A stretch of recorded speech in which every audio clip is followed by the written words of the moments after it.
ماروك أخبار يومية. السلام عليكم ورحمة الله. تحولت عطلة سياحية قصيرة بمدينة مراكش إلى واحدة من أقصى التجارب التي عاشتها الكاتبة الإيطالية المعروفة نيكوليتا بورتولوتي خلال زيارتها رفقة زوجها وعائلتها بين 26 و29 من نوفمبر الماضي، وذلك بعد تعرضها لاعتداء مفاجئ وصفته في تدوينتها بأنه حادثة عنيفة قلبت رحلتها رأسا على عقب. وفي تدوينة مطولة نشرتها على حسابها الرسمي بعد عودتها إلى إيطاليا، سردت بورتولوتي تفاصيل الواقعة بأدق تفاصيلها، مؤكدة أنها كانت تقضي آخر أيام موسم أدب مرهق، وكانت تأمل أن تتحول رحلتها الصغيرة إلى مساحة للراحة واستعادة الطاقة، لكن ما حدث كان عكس المتوقع.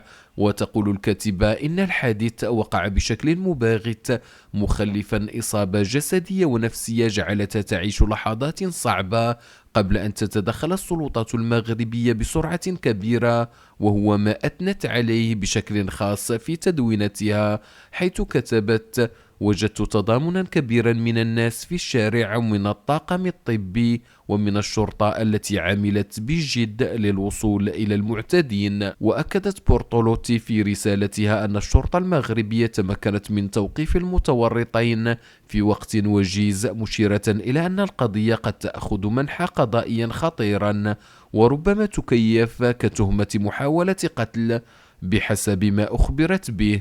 لكن المفاجأة التي أثارت إعجاب آلاف المتابعين هي الخاتمة الإنسانية التي أنهت بها الكاتبة الإيطالية رسالتها، حيث قالت: لقد قبضوا عليهم، نعم، وقد تكون التهمة محاولة القتل، لكني آمل إن كانوا شبابا في عمر أبنائي ألا تكون العواقب ثقيلة إلى درجة تحطيم حياتهم، بل فقط أن تجعلهم يفهمون حجم الضرر الذي تسببوا به والضرر الأكبر الذي كان يمكن أن يتسببوا به، لأنني متأكدة أنهم لم يتوقعوا هذا كله. هذه الكلمات التي تحمل الكثير من التسامح والرحمة رغم الألم جعلت عددا كبيرا من النشطاء يشيدون بأخلاق الكاتبة، معتبرين أنها تعاملت مع الواقعة بروح إنسانية نادرة رغم قساوة ما تعرضت له.